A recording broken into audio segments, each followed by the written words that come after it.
At kaugnay po sa isasagawang protest caravan ng ilang transport group bukas kontra sa PUV Modernization Program.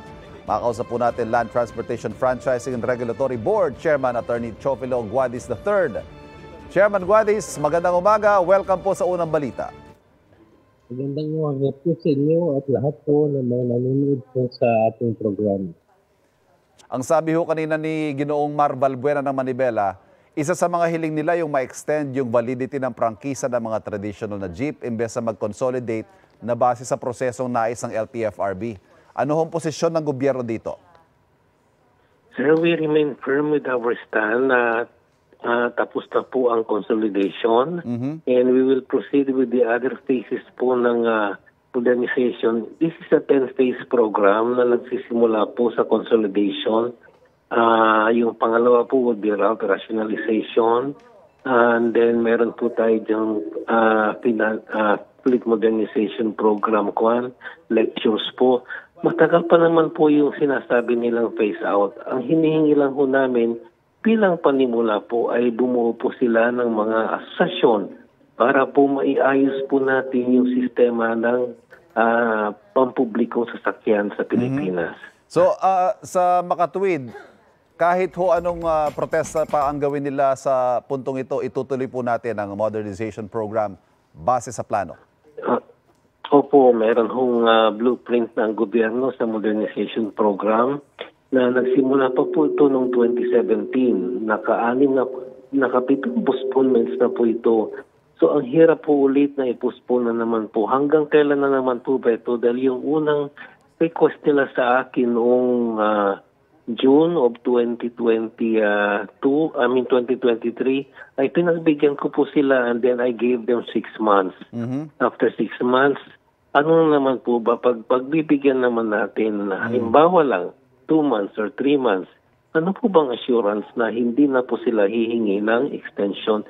Because every time we give an extension, pag natatapos pong extension, humihingi na naman po sila ng extension. Wala na ho bang katapusan nito?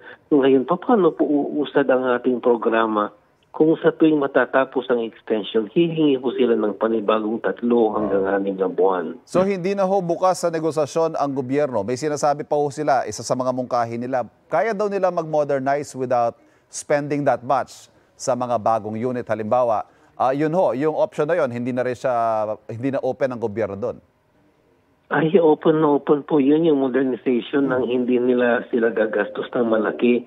Dahil nga po, may mga 54 models po ng mga jeepney na pinipresent ng iba-ibang mga manufacturers po, ranging from the price of a locally produced one of 980,000 to as much as 2.4 million. So, kayang-kaya po nila yan na bumili ng mga bagong sasakyan. Pero yan pong aspekto, sir, ay it would take about 2 to 3 more years bago mangyari yan. Kasi may mga phases po ng modernization like educating them, rationalizing their routes. So, it would take a lot of time bago po tayo dumating sa puntong yun. Ang hinihingi lang talaga ho namin as of this time is iayos ho namin yung rota ninyo, bumuo kayo ng mga asosasyon para sa pagbiyahe po ninyo, hindi kayo nag-uunahan sa daan. Okay. Ilang linggo na lang ho bago yung palugit na January 31. Ano ho mga numero natin ngayon sa consolidation? Tumaas pa ba? Tumaas po. Base po doon sa aming figures, ganito po yun. Ang baseline namin noon is 40,000 nung nagsimula po kami. Pero habang tumatagal pong panahon, napansin po namin na of that, there's only about 23,000 pala ang operational na jeep. Nasaan yung 21,000 dyan? Marami po tayong may mga prangkisa na sadyang hindi na po tumatakbo noong 2022 pa ho. Ngayon, sa ating batas, pag 2 taon ka nang hindi tumatakbo, kahit na sumama ka man o hindi rito sa programang to, talagang matatanggalan ka ng prangkisa. So, ang baseline lang na pinag-uusapan natin is 23,000 active jeepneys in Metro Manila. Of that 23,000, we are proud to say that about 97% po niyan sumama po sa mga consolidated entities like a corporation and a cooperative po. May mga datos kaming ipapadala po sa inyo kung inyong mamarapatin na pwede po nating i-discuss sa susunod po nating interview. Okay. Na sasabi po namin na 90% na po ng buong Metro Manila ay consolidated na. Okay. Panghuli na lang po, baka may mga pasaherong maapektuhan sa isasagawang protest caravan bukas. Ano hong plano ng LTFRB dito?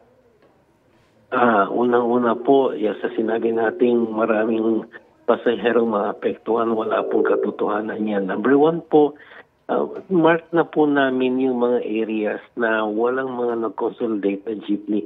Meron na po kaming mga nakaabang na mga jeepney dyan na will take the place ng mga operators na hindi na ho sumama sa modernisasyon. So yung areas na po may mga jeepneys na ho.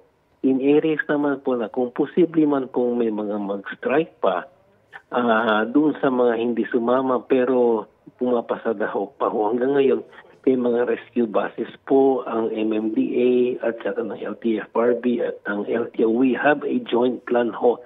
Dahil palagi na lang po itong strike, meron na kaming standard operating procedure pag may mga ganitong strike. Ang kinatatakot lang po namin ay hindi ko yung mawawalan ng sasakyan yung mga pasahero, yung posible pong gulo na mangyari sa daan, doon sa mga nagtatapon ng spike, nagtatapon po ng mga kung ano-ano man sa mga jeepney na pumapasada. Okay. Chairman Guadis, maraming salamat po sa pagpapaunlak. Magandang umaga sa inyo. Magandang umaga rin po sa inyo. Nakausap natin Chairman Attorney Chofilo Guadis III ng LTFRB. Kapuso, para laging una ka sa mga balita, bisitahin at mag-subscribe sa GMA Integrated News sa YouTube. Sa mga kapuso abroad, samahan nyo kami sa GMA Pinoy TV at sa www.gmanews.tv.